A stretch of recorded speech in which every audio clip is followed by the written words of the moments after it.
G'day, Wendy. Welcome to Landscape Photography World. Thank you for agreeing to be on the show. Thank you. Thanks for inviting me. I really appreciate it. Same here. I'm really pleased to actually get to meet you and talk to you. I've seen your work for some time and really like the style that you've got. I'm interested in how people's style evolves, and can you talk to me a little bit about how that has happened for you? Yeah, sure. Like most photographers, I started out with more classic landscape photographs, shall we say, single exposures, sunrises, sunsets, Sure. foggy conditions, that sort of thing. And I had a journey into it where I felt like I wanted to be good enough to be able to enter competitions. That was where I got to with it. And there's another sort of answer to a question, really, but I have views now about competitions and I don't enter them anymore. But I got to a point where I was seeking more and I didn't really know what that more was at the time. I was still very much enjoying going out with my camera, and being in the landscape was really important to me. I used to have a health condition, so I found it very therapeutic to be outside. And then I came across the work of Valda Bailey and Sandra Bartoccia. Don't know if you know either of them, No, but well, I haven't spoken yeah, to them yet. I'd recommend them. So yeah, so they opened my eyes, if you like, to a different way of working with the camera. Sure. And I mean, I was aware of techniques like multiple exposure and ICM, but not so much with landscape forms. And I started to play, I started to experiment. And I was quite fortunate that I made a decision quite early on to always photograph in fully manual mode, which is an essential part when you're doing multiple exposure. You have to be in manual mode, certainly on my camera, which is a Canon. And yeah, I started to play with multiple exposure and then combining ICM with multiple exposure, which I see increasingly now on our social channels, but was something that I hadn't really seen that much of before, and started to get quite excited by blending those two, having that softness and that sharpness together. And it just went from there. And I don't always do multiple exposure, but it certainly forms quite a big part of my work now. I'd like to explore how you started that process and how that process of experimentation evolved, because obviously you didn't start out that way and getting the bug and saying, okay, let's work it out. Was that the way that it worked for you? Was it you were working it out on your own and just experimenting, or did you do something else to try and nail the technique? No, I was experimenting. I think I probably, a lot of people talk about copying other photographers or revisiting locations and copying the same compositions and scenes that other photographers have taken. And I actually support that because I think it's a really important part of your learning journey. If you've seen a photograph or a technique that speaks to you and you can somehow recreate that, in that process, you are teaching yourself how to make the camera do what you want it to do. I think I saw one of Valda's multiple exposures of blossom trees. And so I started playing with blossom and multiple exposure initially. And then after that, I just went into my own flow. And I hear painters and artists talk about being in a flow state. And I got to that sort of point with the camera. So when I'm photographing now, so I was taking a few photographs last night because we've got a quite gorgeous autumn colour coming in now here in the UK. And I'm very lucky that I live in the woods. So I just only have to pop outside the back door and I've got things to work with.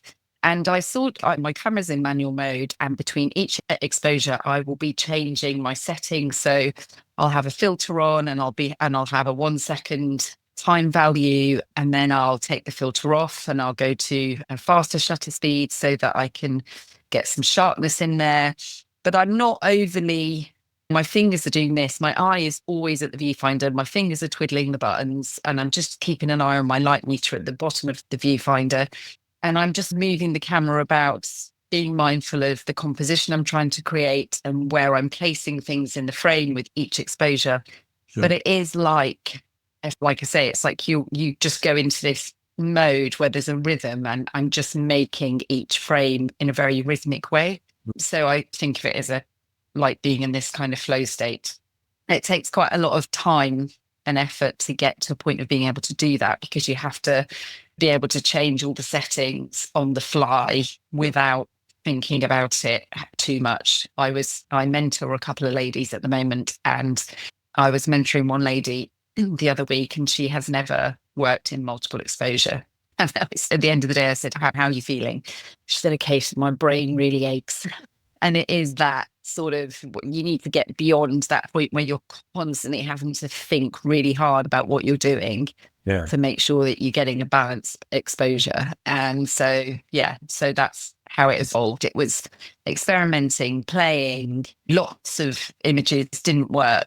And even now, sometimes I'll have to have 10 goes at a certain subject that I'm working with before I get the one that I want, because it's not always predictable. And the light changing, you can photograph the same scene with sun on it or in shade, and the way the final image comes out will be completely different, which is essentially no different to other types of photography as well. But has quite a big impact on the settings and things like the blending mode. So you have different blending modes with multiple exposure as well.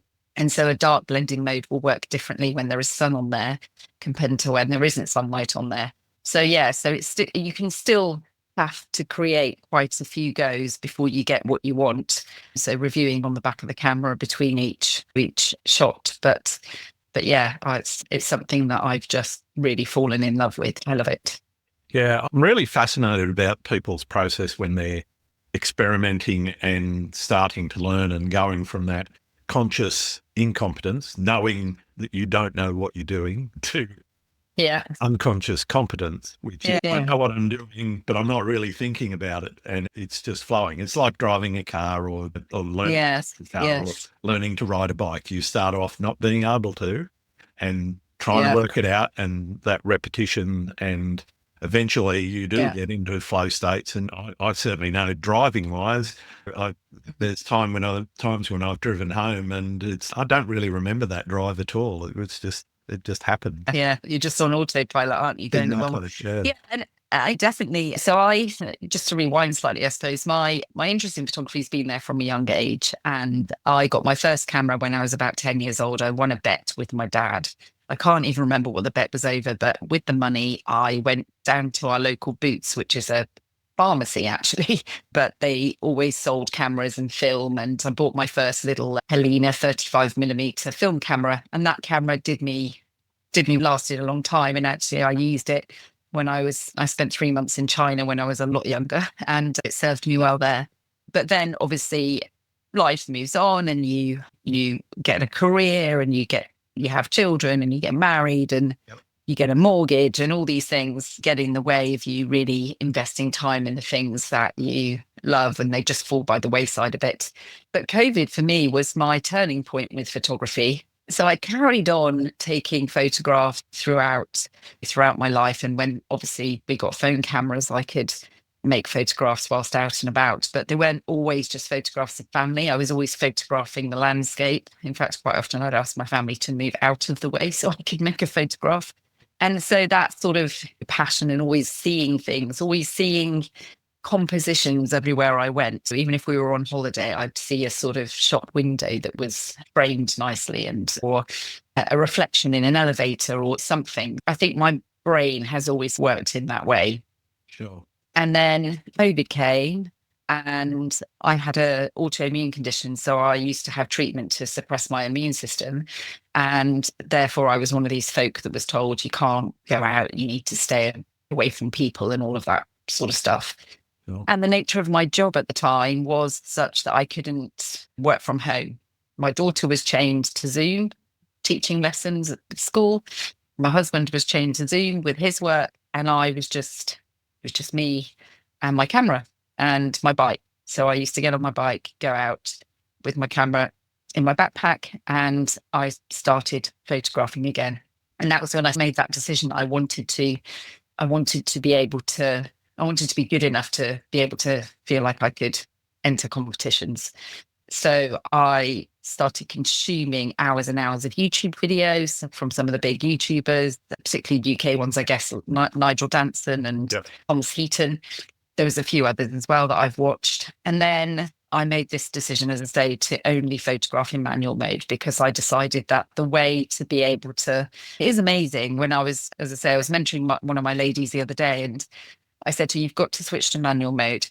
And when I caught up with her a few days later, I said, how are you finding it? She said, yeah. She said, I'm really surprised how much more flexibility you have when you shoot fully manual. Absolutely. And it's so easy to think, if I'm setting the aperture or if I'm setting the time value and letting the camera do the rest, then I'm going to be getting a good image. But it doesn't always work that way. So yeah, so that was really the best decision I made. But in terms of that journey and that process, it's hours and hours of practice and hard work. But the passion and the motivation for where I wanted to get to is what enabled me to put in those hours and hours, because I was so excited every time I went out and every time something went right. I was like super excited. So yeah, that's, I guess, how it's got me to where I am now. Interesting. Has photography always been an artistic expression for you, or did it start as something more documentary? And if it was more documentary in the beginning, where did the art start? Good question. I would say yes, more documentary in the beginning, but I suppose always with an artistic element to the compositions. So even when it was single exposure, I was always looking, I would always be making a photograph. And I think subconsciously, I was always thinking, I'm making this photograph in this way because I would hang this on my wall. Yeah. I would put this in a frame. And so in that context, I suppose I've always had more of an artistic bent towards my photography. But then I also, at the same time, when I first started working towards entering competitions and landscapes back in sort of 2020, I was a bit of a purist when it came to editing. And I was a bit like, oh, no, I'm not going to clone things out, and I'm not going to pump up the saturation or pull down the shadows and all that sort of stuff. It just like tiny little tweaks, because obviously you're working with raw files. So you've got to put back in some of that contrast, if you like. Yeah, exactly. It's flat, exactly. But then I think it's really interesting with all forms of art.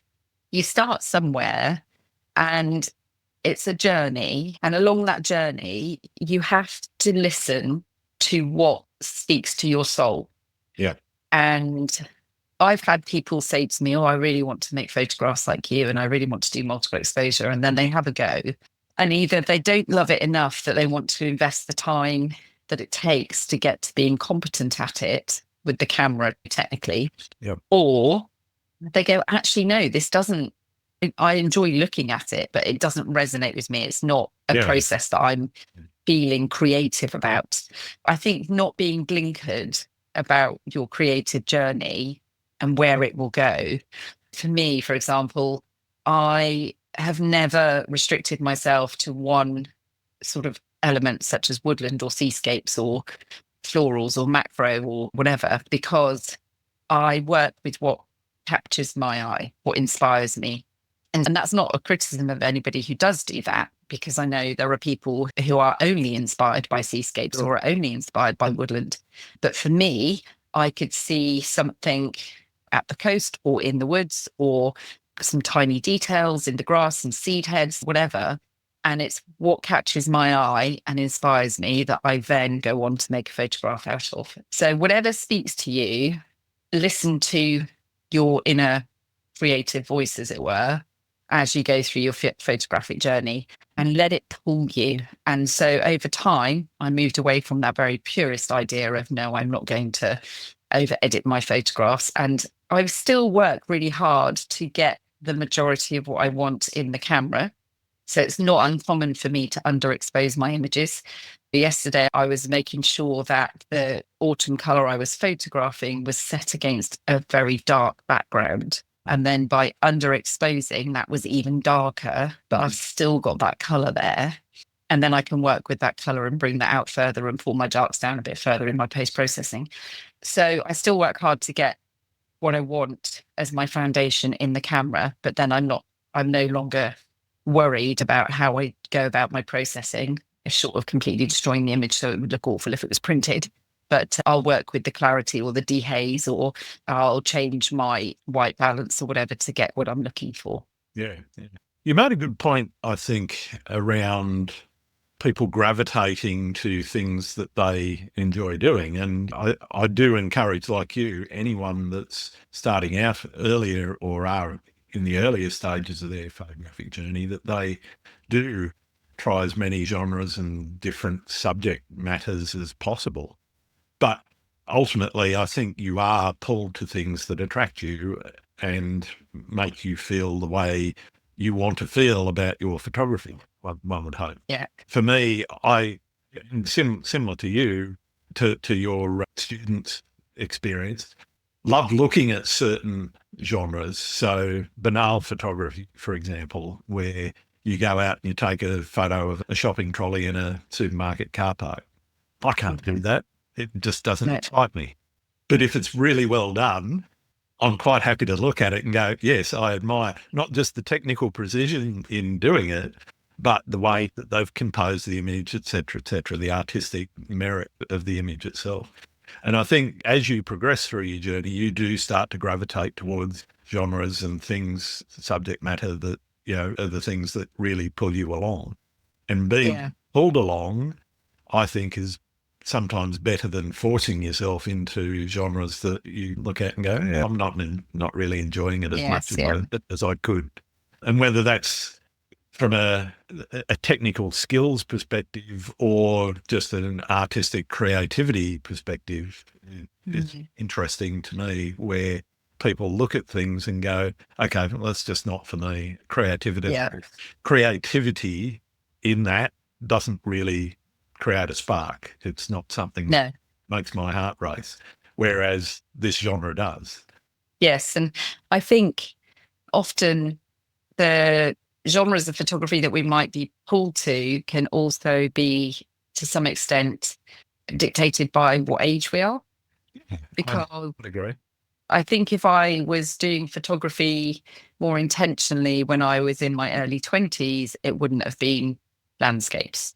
Because naturally, it's very common that as we get older, we go back as a child. Not everybody, but quite often we go for walks with our family, don't we, into the countryside, or you go to the woods and play, or you go to the park with your friends, and you're in those outside spaces, and you're just being playful in those outside spaces, and you're not necessarily taking them in the same way. But I do think that we come back to that childhood sense of joy in open spaces as we get older. And there's a period there in the middle where we're perhaps enjoying a city scene a bit more, or going to the pub or the nightclubs or whatever, although I do still enjoy going to the pub. But so I think I could have quite easily have had a very different career photographically had I started much younger with it with more intent. So I appreciate photographers who photograph, as you say, the shopping trolley in the car park. There's something about that stage in your life when you look at those things slightly differently, maybe. And street photography, I know a lot of people our age are also street photographers, but I think maybe 15 years ago, I would have loved to do street photography, but now it's not something that really calls me. I still, if I'm walking around London, I visit London quite a lot, and I definitely see, again, I see in compositions as I walk around, I look at something, okay, yeah, that I'm there, and on that leading line, and so on and so forth. But I don't have a desire to go into London with my camera and make street photography. Yeah. I think one of the things you said there struck me as well, that where you are or where you grow up or the experiences you have as you get older as well certainly shape that.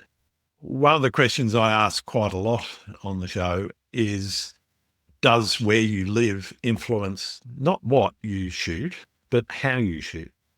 Good question.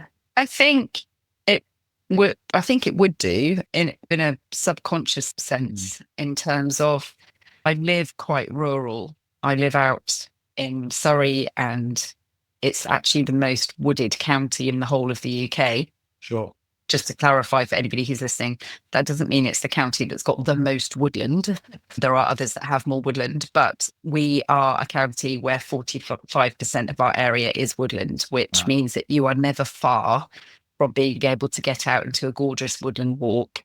Yeah. And so that accessibility of where I live, I think, has an influence on that in terms of being able to just go out and do that. Whereas if I lived in a more built up area, it might change how much time I have to spend photographing. And therefore, it might actually change the way I approach my photography, because multiple exposure is very time consuming. You can spend 2 hours standing in the same spot, photographing the same subject in multiple different ways. Yeah. If you're restricted on time and you want to get home and feel like you've got a nice big goodie bag of images, you're probably going to move about a lot more and perhaps not focus so intensively on one particular scene. Yeah, I think that's probably a good point too, is that the distance that you're traveling does make a big difference to how you shoot. As you say, if you've got the time, and if it's a 10-minute walk from your door,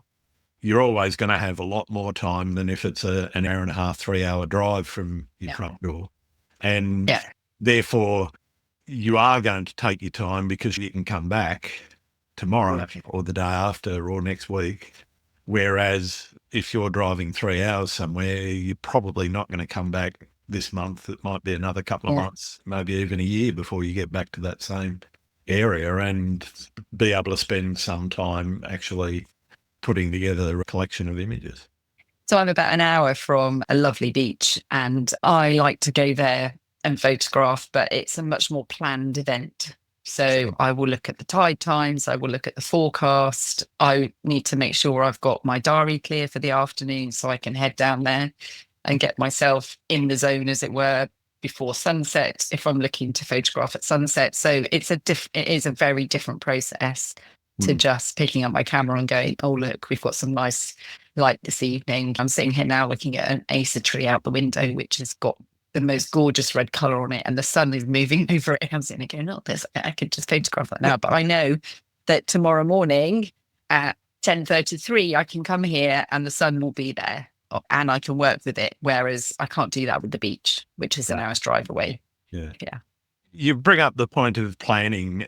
Obviously, certain shoots require a bit of planning. If you're doing astro, for example, or in your case, going to the beach, you've got to spend a bit of time around, okay, is it really going to be worth going? There's not much point going for a sunset if it's a clear blue sky and there's no cloud and the tide is way out. You're looking at mud.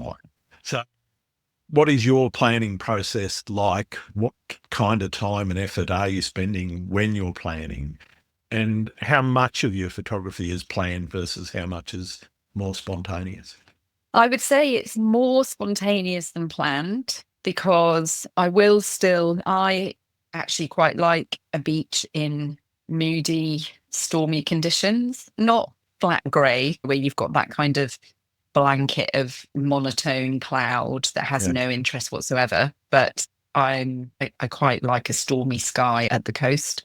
But I used to plan more. I used to look out a lot more for the weather conditions. So is it going to be a foggy morning, or am I going to get somewhere for sunrise and get up in the dark and drive down there? Whereas now it tends to be a bit more when I am feeling like I'm being pulled to go out with my camera and make. Because it's another interesting thing, isn't it? We can get excited by those when all those conditions come together, for sure. Oh, yeah. But also, for me, I like to be feeling like, today's the day I want to go and make a photograph. So then I might think, okay, what's going on down at the coast? Or the beauty of photographing so much locally, which I do, is that instantly where to go in certain weather conditions, or if it's winter or spring or summer and so on and so forth. So I don't overly plan. I used to use apps a lot more to try and see, is it a full moon? Is it a harvest moon? I still use one app, Photo Pills, which I find really useful for looking at where the sun's rising and setting, because that can be quite important for obviously the kind of light that you might want to work with. But yeah, I would say it's more spontaneous. And then I do also travel sometimes, but it's still mostly within the UK. I will go to Scotland, or the Lake District would be my kind of go-to places, just where I'm looking for those bigger vistas rather than the more intimate woodland scenes or seascapes that I have on my doorstep. Do you have a process for setting creative challenges for yourself? Or again, is that more spontaneous? It's just getting into that flow state and doing what feels right? Yeah, a bit of both. And actually, interesting you asked that question, because just yesterday, when I was out with my camera, as I said yesterday at dusk, I was making photographs and I was saying, yeah, yeah. But in terms of what I was seeing on the back of the camera, and I remember thinking to myself, what's the next thing that I want to add into my workflow? So I've started exploring or thinking about, do I look at lenses that have a creative element to them, lens baby, or keener do a lens which creates quite a different effect with bokeh. It creates like a donut type effect. Okay. Or I've often, a lot of my multiple exposures will be where every exposure is working with the same subject. So I've started thinking, do I want to photograph a tree and then flowers overlaying the tree? I think it's because I tend to work by saying, I see a subject, it catches my eye, and I think, what is it about this that is really appealing to me? Yep. And then I work with that scene to bring out, whether it's the color, if it's backlit and it sparkles. So I tend to work to try and enhance what it is that is appealing to me about the scene. Whereas if you point your camera at one thing over here and then you point it at something else over here, you've got two different scenes. And so I think that for me, that creative process becomes a very different process. You're constructing something rather than working with something that's there, if that makes sense. Yeah. And I think that's possibly why all my multiple exposures are made in camera. I don't do them in photo. And I've had a play with doing them in Photoshop, but I don't get the same. No, I from don't the think the process. effect is the same at all. No, there different. are some lovely ones. There's Valda Bailey, I know, can work in Photoshop quite a lot, and she will photograph different subjects. She'll photograph a sort of patterned lampshade and a vase and then a tree and then overlay them all. And I know she works in camera as well. She works with a chap called Doug Chinnery, who they work in a similar way in that regard. But I just, when I work in Photoshop and I'm putting things together, I'm not connecting with the image in the same way that I connect with it when I've made it in the camera. And then I'm post-processing it in Lightroom like any normal single exposure photograph would be done. So yeah, I've completely lost track of the question now. But yeah, I think for me, it's about what's catching my eye and then how do I work with that to enhance it. Yeah. Question was around, do you have a process for setting yourself a creative challenge? Yeah. But yeah, so in short, as I was saying, I have started to think about, do I photograph different subjects in one frame? Do I look at alternative lenses or filters? And yeah, I guess maybe that's next in my journey, a new thing, a new area, a new thing for me to discover. Interesting. Obviously, being or having a rural location, there must be some places that you keep or are able to keep returning to. Why do those places hold meaning for you? They become part of your footprint, don't they? When you have local walks, you build memories there. So we have lots of local walks with a pub, and we would walk there as a family and then have a Sunday roast afterwards. Or when we all have periods in our life when we face challenges and I visit nature sometimes alone in those times, because there's just a sense of connection and openness for my mind, if you like, and that sort of feeling of being able to breathe and escape some of those challenges that you have in your mind. So it's that connection with the local. When I travel further afield, I can connect with the subject, but I don't necessarily have the same emotional connection with the place. Yeah. Increasingly, you do the more you visit the same place. We've got family in Scotland. My father-in-law lives up there, and so we visit Scotland quite a lot. So I definitely have memories of Scotland, and now increasingly there are certain places in Scotland that I have visited many times. So again, I visit and I go, oh, do you remember the time we did this or that, whatever? So yeah, local and or revisiting the same places and building memories builds connection. And I think that for me plays into how inspired I get by my photography. Yeah. Yeah. I think certainly my experience has been quite similar. There are places that you do regularly go to because of an emotional connection. Discussion started, you mentioned the therapy of photography. A lot of people use photography as a form of therapy. How much of a therapeutic effect has photography had on your life? More than I probably recognize.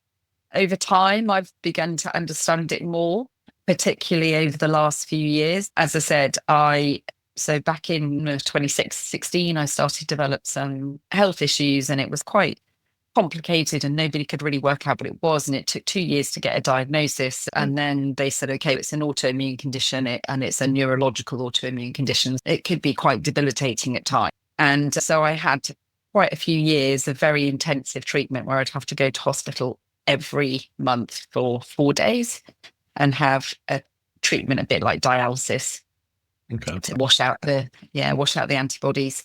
But at the same time, I had a full-time job and my daughter was quite young then. She's much older now and she's about to embark on a gap year and then university. And so you, as a parent, you do your best to appear normal and hide everything that's going on. Obviously, you can't hide everything completely because you're disappearing for a week every month. And then so you just internalize, I think, a lot of it and you carry a lot of that. And we would try different treatments in the hope that was knock it on its head, but then it didn't work. And so then we're back to the plasma exchange. And so it would just go on and on. And I just never knew that there would ever be an end to this cycle of having to go to hospital. And I think as well, I started to build I used to get moody, like in the 48 hours before I'd have to go for treatment, because if you become ill and you go into hospital, I mean, you could be in hospital for a very long time and it's difficult and it's hard, but you come out and then it's done and you put it behind you.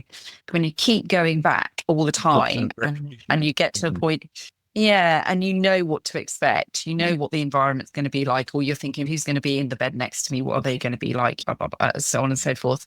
And it completely can change your week in terms of all those little dynamics. So I found that going out with my camera, what that did was completely silenced all of that noise and conversation that you've got going on in your subconscious all the time about these things. And it was just a complete distraction from everything because you become so immersed in the landscape and so immersed in what you're doing. And I've always been quite stoical and I've always been a bit pick yourself up, dust yourself off and get on with things, which I think nowadays a lot of people say that's not always the best approach, but that's the way I am. And I don't do talking therapies or I don't naturally have a sort of, I think I'm just generally quite buoyant. I'm always a bit glass. I'd always be like, it could be worse. It could have been this or it could have been that or so on and so forth. So I'm always trying to see the positive in things, but that can weigh you down when you're not necessarily sitting with those feelings. So the photography that became my therapy, really, going out and allowing myself time to become so immersed in something that all that stuff was forgotten for a few hours. And that was the sort of therapeutic element for me. And actually was what inspired my first collection I have on my website, which is called Seeing Silence, which is all single exposures. Yep. And that was when I was in that intense learning phase. But when I look back at that collection now, I look at it and I can see that in that period, that's what I was looking for. I was looking for those quiet moments in the landscape, snow, fog, lots of negative space. It was that sort of that sense of breathing space. Yeah, looking for that sense. Yes, yeah. And it was there in the photographs, really, when I look back now. Yeah, no, you can certainly see that in those images. I've taken a look through the website at your collections, and that one in particular sort of struck me as being one that was very serene, very quiet, and very aptly named, I think, Surf Yeah. Balance. Yeah. Yeah. And it's interesting because my most recent collection that I've put out, which is Awakening, which was made earlier this year in the spring, is much more vibrant and has a lot of color in it. Yeah. And that's much more reflective of where I am now, because we did eventually find a treatment that got it all under control. And I've not had any treatment now for 2 years, and I'm really good. And as a family, we're transitioning into a new phase. We've just moved house. As I say, my daughter's about to go off and start her life's adventures. So there is this sense of renewal and energy that I have, and change. And that, I think, is where my latest collection comes from. That sort of where I am now. It's like my mental state and my personality are reflected in the photographs that I'm making. Yeah. Okay.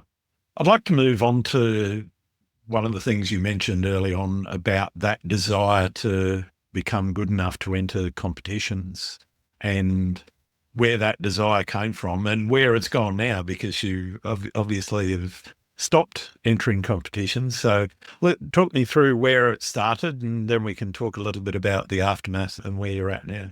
Yeah, sure. As I say, I wanted to be good enough to enter competitions. I don't really know where that was sparked from. We have a competition in the UK that used to be one of the main ones, really. There weren't that many over the years, they've increased. But that was a competition that I just wanted to enter and wanted to feel like I had photographs that were justifiably good enough to enter. And I did enter twice, 2 years in a row, and never got anywhere. But that feeling of, I think, because I thought, I think my photographs are quite good, which we all do. Yeah. And I think probably the first year I entered, they probably weren't that good. But I think that not being shortlisted or progressing, whatever, for me, I thought to myself, actually, this is a really negative process for me. Now, some people wouldn't give a hoot. They'll go, it's a 1 in 10,000, 20,000, 30,000 chance that I'm going to get somewhere. Yeah. And so they won't care. But for me, when I didn't get through to the next round, my heart sank a bit. And I thought, that's not good. That's not a positive thing for my creativity. And I started to reflect on it a bit. And I thought there is also an element here of, I don't believe that you can really give a photograph a first, second, or third place, because it's art. It's so subjective. Yes, you can argue that if you're following the rules of photography, you can look at something and say, compositionally, does this work? Is it over processed? Is the color? All those sorts of things. The composition. But when you get down, exactly. So when they get down to a shortlist, though, they've already ruled out all of that stuff. So how do you choose first, second, third place? That has been removed. Yeah. Exactly. So it just didn't sit. It just didn't sit with me very well. And it is funny because I think, would I be thinking or saying something completely different about competitions if I'd won one? Probably, who knows? But we make our choices and our decisions based on our experiences. We develop as people based on all of our experiences across our life. And it wasn't doing anything positive for me. So I just made the decision not to enter them. That's not to say that people shouldn't enter competitions. Some people find them a really valuable process. Some people, if they do win, it completely catapults their career. For some people, it's a great accolade to have on your website, competition winner, whatever. But a friend who I made through Instagram, she's more of a painter, she said to me, you should enter the Royal Academy Summer Exhibition. And I was like, oh, go away. Can't win a photography competition, love. I'm not going to get in the RA. Anyway, I looked into it because she kept saying to me, no, you need to enter. It's not like a competition. And it's not like a competition. And now I look for open submissions rather than competitions. And you could go, what's the difference? So an open submission is generally when they're looking to curate an exhibition. Yeah. And it's about selecting works that fit the way the vision is set by the person who's curating that exhibition. So I made the decision to enter, and I was very fortunate, and I got in the first year that I entered the RA Summer Exhibition. And it was a huge turning point in that decision for me, as to not closing off on the idea of competitions and then entering open submissions instead. Yeah, interesting. I think you've raised a couple of important things there. One, dealing with the disappointment of not feeling or not getting the accolades that you think you may deserve, or not getting to a level in a competition that you deserve. How have you dealt with that kind of disappointment? Obviously, you've found another outlet and another way of expressing yourself in terms of getting into the RA exhibitions and the open submissions that you're going into. That's one way of dealing with it. I'm interested in, how did you deal with the painful bit initially, and how did you work your way through that process of saying, okay, this is not making me feel good, so let's stop? I think, like I say, I tend not to dwell on things. I'm a bit dust yourself down, pick yourself up, Wendy, and get on with it. So the disappointment would last a day, and then Okay. the next morning I would move on. But I think initially it probably also inspired me to try harder. So go out and keep working, keep looking at your composition, keep looking for epic light, interesting landscapes. But also then that also started to feed in and influence part of my decision not to enter them anymore, because you can be making photographs not necessarily for the right reasons for me personally. So looking to make photographs that may be acceptable to a competition, when you think a lot of photography competitions don't really feature things like multiple exposure. There are some now which are starting to have, unless they have a alternative photography category. Yeah, but certainly in 2020, I didn't see any competitions that had categories for that sort of thing. Yeah. But there's a few of them now that are coming about. So I was probably photographing for a competition rather than photographing for myself. Interesting. Especially when I discovered, I remember when I made my first multiple exposure image that I really liked. It was actually down in Devon at Dartmoor. And I agonized over sharing that photograph on social media because it was so far removed from anything else I'd shared. Yeah. So it was a really difficult decision to do that. It took an element of courage, and I had to make myself a bit vulnerable in doing that. I didn't know what response it was going to get. And you can argue you shouldn't care because it's just social media and everything's subjective. But we do care, don't we? We do care. We all care about what people think about our work. So yeah, so I think it was definitely the right decision for me to, I guess, that going into multiple exposure game, this is what I love and this is what I'm enjoying and this is what speaks to me creatively. And there's no way this is going to fit into a competition anyway. And also I hadn't enjoyed that process. And yeah, I think it was just a blending of different things that meant I was very happy with that decision and comfortable to just move into a different direction and kind of deal with that disappointment. Looking at the positives, what does success look like for you with your photography? I've been quite fortunate. So over the last 3 to 4 years, I've had quite a lot of approaches about different things. So I think the first success is me loving what I'm doing. That's the first success, really, because if you're not loving what you're doing, then that's something not right there. And I still am deeply passionate about photography and creativity generally for a whole range of reasons. But I've also been fortunate that, for example, I've been approached by different people or organizations. So my work is used with a small record label in Germany for digital album covers. Sometimes they don't lead to anything, but I've been approached by somebody who wanted to look at using my photography for book covers. I got approached by some art consultancies in the US to ask if I wanted to have my work considered for big corporate art for the walls in new offices and things.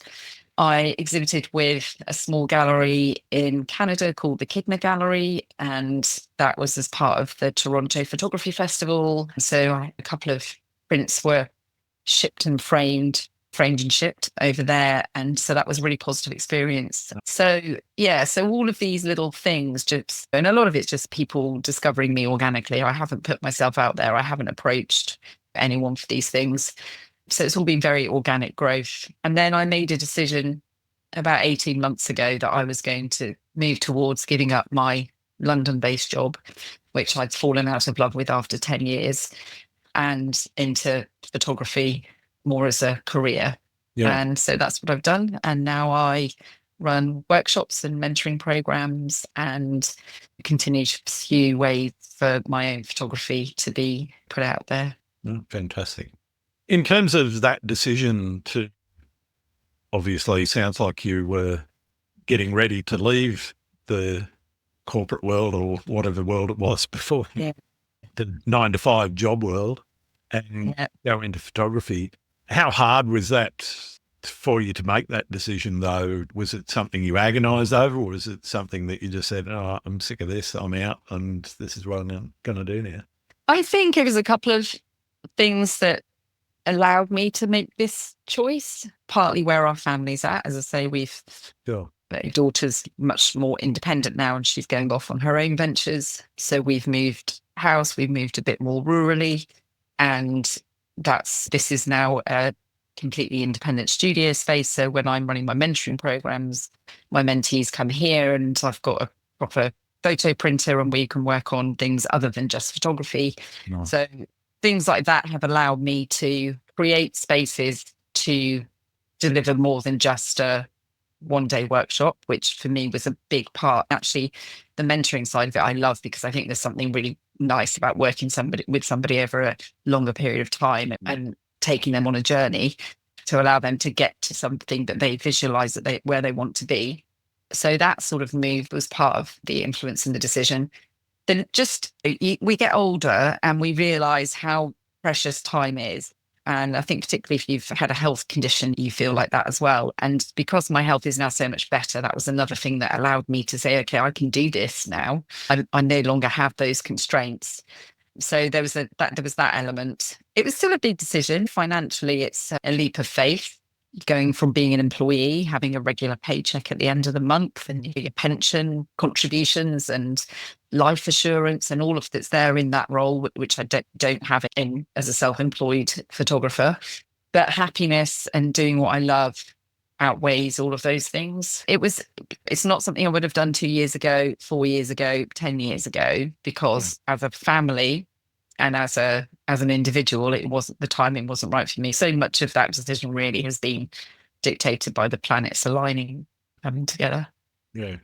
I think not enough people recognise that non-financial benefit, as you said, the happiness, the flexibility, the ability to work when and how you want, as opposed to having all of those other financial things.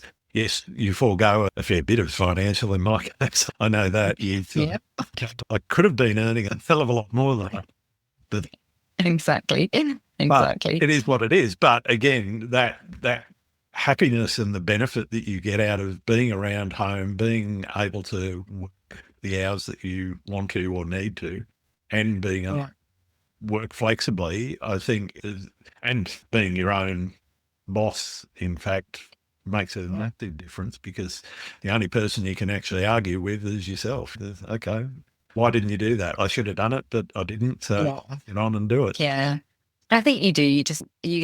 When I was younger, I was very career driven, and I worked I've had a few different careers, but all linked in certain ways. And I spent a lot of time flying business class and working in the Middle East and working with big projects out there and leading teams of people and all that sort of thing. And I loved it. I fed off it and really enjoyed being career driven and working my way up and that sort of thing.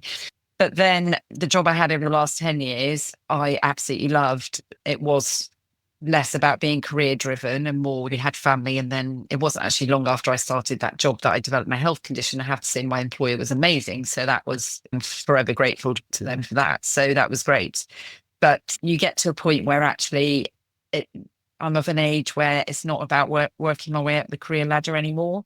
Sure. I could have made the decision, with my health being much better, I could have made the decision to stay where I was and perhaps look at different roles. But I was starting to fall out of love with the commute. And like I said, I just wasn't career driven in that way anymore. And I wanted a job that was less desk based, more physical, out and about with the camera, out in nature. I love the cold. I don't like the heat. So I'm quite happy to be out in all weathers. Doesn't bother me. And it's you just change, don't you? You get older and you change, and different things become important. And it's not always about the paycheck, is it? And that's the thing. And your priorities change, and you get to a point where it's okay. It is ultimately now or never, because if I hadn't made the decision I made a few years ago, then I wouldn't be doing what I'm doing now and having the lifestyle that I have. And exactly. Whilst the corporate side of things was quite seductive in terms of, as you say, business class travel and occasionally first class travel, which was quite nice. Yeah.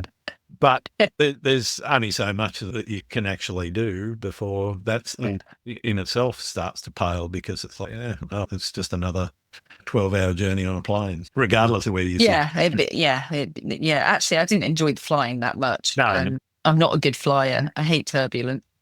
So even though it was business class, I still didn't enjoy that bit of it. But I enjoyed working in other countries and working with clients and different cultures and things.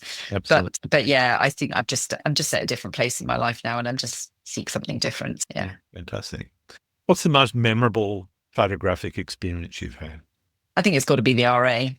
Getting into the RA with the photograph I made. It's a photograph I love. It's from my Seeing Silence collection. It's one of my earlier photographs, and just that whole experience of seeing your work hang on a wall. And you could go, if you are successful in being selected for the summer exhibition at the RA, then it runs over a couple of months throughout the summer. Because I was working in London, I could pop in there for free. If you're an exhibitor, you can go in as many times as you like. I could pop in there after work, and I could just stand in the room, and I could just watch people walk in and look at the photograph and talk about the photograph. And then there was an edition of 25 and it was up for sale. So I could go in, and then I could see another little red dot had appeared. And then a couple of days later, I'd get the email saying another person's bought a print, so on and so forth. And it was just that sort of, I think it was that realization, linking back to the conversation about competitions, it was that realization that my work is appreciated by some people.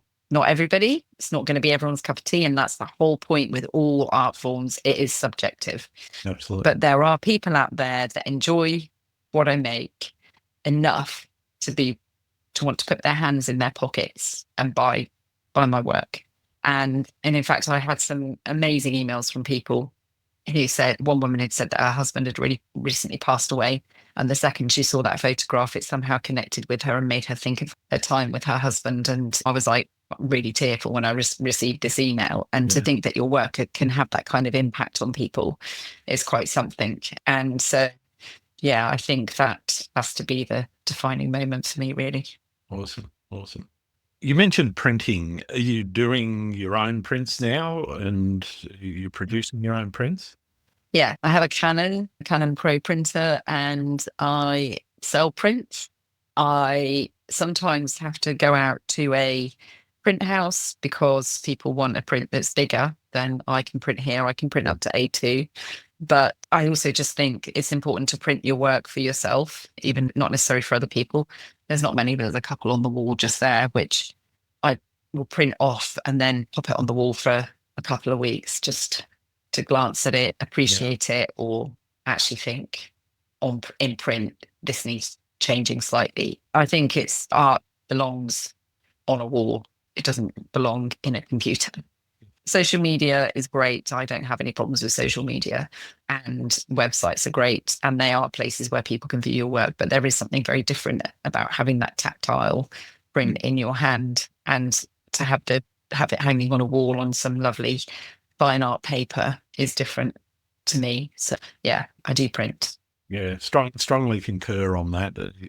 I don't think a photo is really finished unless it's in printed form. No, I'm guilty of putting stuff out that never gets printed onto social. Yeah, but usually that's just feeding the beast. Nothing more. I don't have a lot of time and effort on those sorts of images. But a portfolio image that I know I'm going to put on the website, that I'm well before it actually ends up in the website portfolio. Yeah, because you don't want to be printing it after you've put it on your website and somebody says, "Oh, I'd like to buy this print." And then you print it and you go, doesn't work.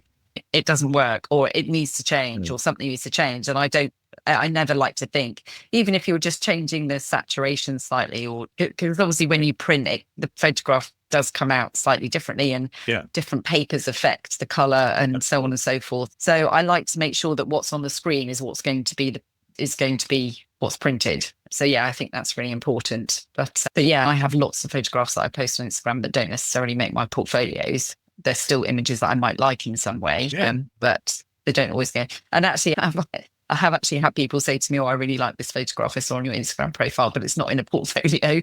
And I'm like, there you go. It's just what I choose to go in my portfolio isn't necessarily what somebody else would choose. So that's fine. Yeah. Lovely, great. What about photography's place in society? I'm always interested in understanding what people think about photography in general and where it is. What place do you see that it has? Gosh, that's a good question. And I think it has a really important place in society personally. Photography is so diverse in terms of what it gives us as humans. So you've got everything from documentary photography, people photographing war zones and bringing us very candid, emotive images.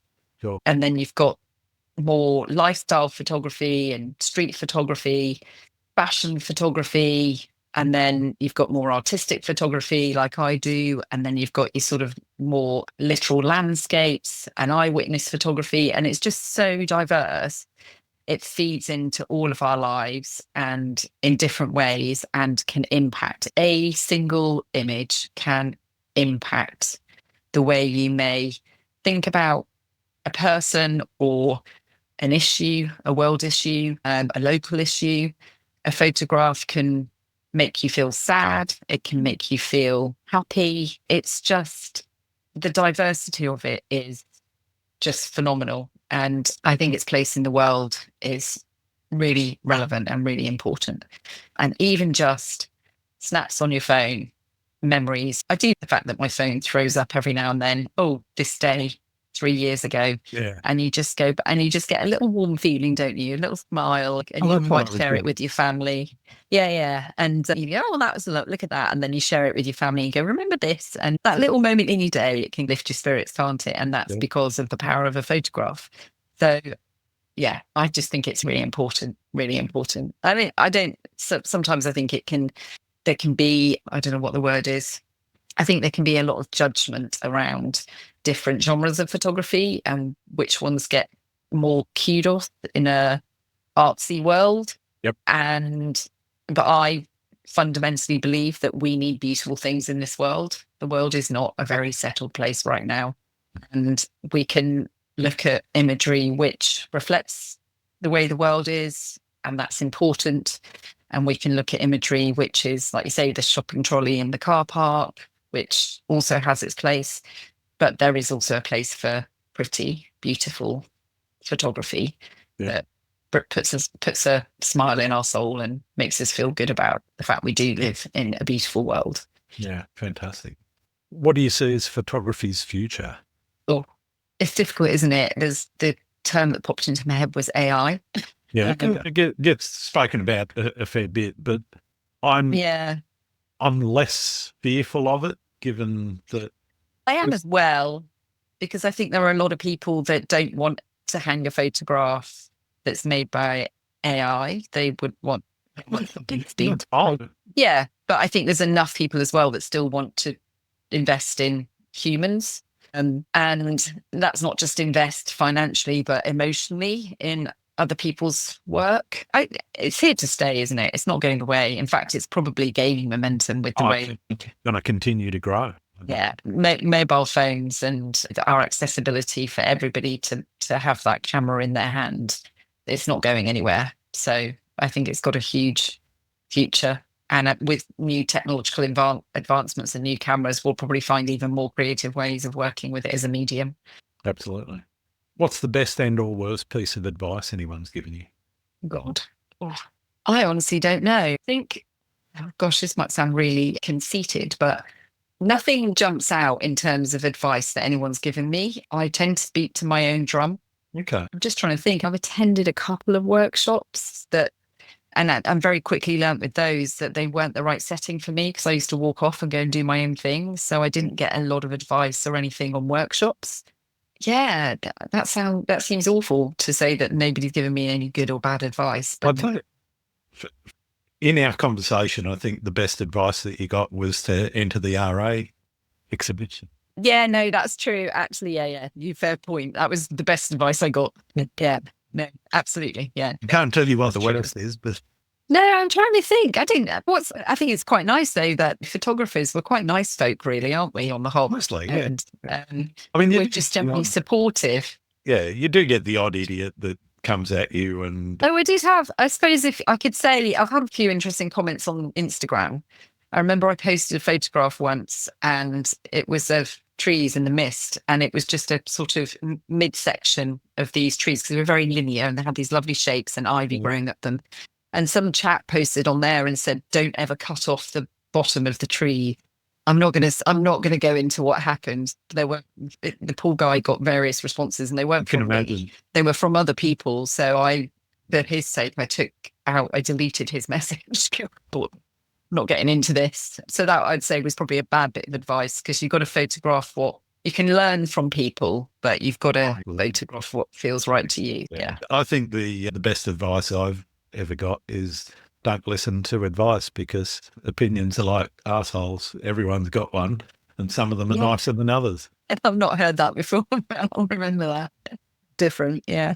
Okay, we need to wrap up shortly, but I do to know who else out there do I need to talk to? What other photographers should I be speaking? So there are two ladies more in your neck of the woods. So Karen Waller, do you know Karen Waller? I think that's how you pronounce her surname. Yeah. In fact, I have bought one of her prints. I really like her work. So Karen and a lady whose work I've only recently discovered, actually, Joy Kachina. And she's in Tasmania. Okay. So yeah, she's got lovely work. Joy was an absolute joy to have on the show. Yeah, and she just won one of the big landscape photography competitions. She's won a category. Australian Geographic Landscape Photographer of the Year or something like that. Oh, that's another one because she won. There's one that's run by a bunch of guys in the UK and the US. Matt Payne is part of it. It's the natural landscape photography. That's the one. Yeah. So she just won something there. Anyway, so yes, a joy. I would also say Shona Perkins and Mark Cornick. They are both UK-based photographers. They do a lot of seascape ICM work, but they have very sort of coherent bodies of work. Yep. And they are two people that I also collaborate with on workshops, but both have their own interesting journeys with photography.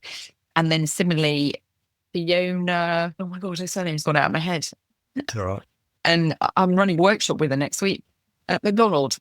So she's a fantastic photographer in Scotland. And yeah, she's lovely and her work is amazing. She produces brilliant work in Scotland. And Marley Davis, I've had Marley. He's had Marley on. Yeah, Marley's great, isn't he? He's such a character. And so, yeah. And then last person I would suggest would be a chap called Tom Dauben, Dauben. So I've communicated with Tom for quite a long time on socials, and he does no post-processing in his photography. He's all about getting it right in camera. He's not because he doesn't agree with post-processing. It's just his way of working. And he produced a really lovely book called Darkroom and Edited. And it's a really nice book, actually. So yeah, just a different dynamic to the way he works. Definitely. So those would be my, yeah. There are lots of people I could recommend, but you can't go on forever, can you? Thank you very much for those, Wendy. That's marvellous. My last question is one that everyone needs to know the answer to. Do you like pineapple on pizza? No. No. I don't do. I was going to say I don't do the sweet and savoury thing, but I do like sweet and sour chicken. No, it's not. I think maybe it's bread. Pineapple with bread? No, definitely not. We do it on hamburgers here. We have it with ham. Yeah, no, I know. That's pineapple with ham. That's a common one. Yeah. Pineapple and ham. Yeah, I don't eat that either. I know. I think for me, pineapple is just a solo fruit, or in a fruit salad. That's the way I eat pineapple. Fair enough. All right. Thank you so much, Wendy. It's been absolutely wonderful speaking with you and learning a lot more about you. Where can people find your work? So mainly on the socials, I'm on Instagram at Wendy Bagnall _ and yeah, my website, wendybagnall.com. Brilliant. Thanks so much, Wendy. Thank you. Thank you. Really appreciate the time. Cheers. Have you ever used photography for therapy? If so, leave a comment below. Thanks again for listening to Landscape Photography World. I hope you enjoyed the show, and keep listening because I'll be joined by some great guests in upcoming episodes. You can find my work in this podcast at grantswinburnphotography.com, along with prints and photography gear. I'm also on Blue Sky, Vero, Photo, YouTube, Instagram, and Facebook. Don't forget to comment and subscribe because it really helps the podcast to get seen and heard. I'm Grant Swinburne. I hope to see you out shooting soon.